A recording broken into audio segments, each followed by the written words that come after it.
ఏం తింటే పొడవుగా పెరుగుతారు? ఏ. అరటిపండు. బి. శనగలు. సి. బెల్లం. డి. రాగులు.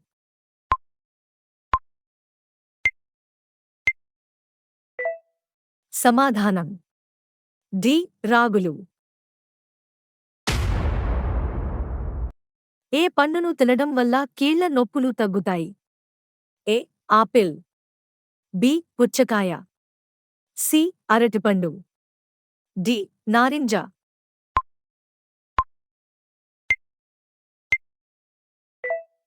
సమాధానం డి. నారింజ.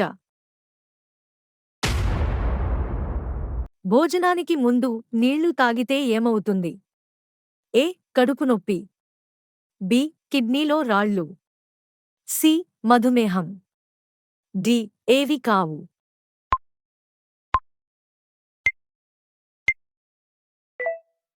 సమాధానం సి. మధుమేహం. వీడియో గనుక మీకు నచ్చితే లైక్ చేయండి, షేర్ చేయండి, సబ్స్క్రైబ్ చేయండి.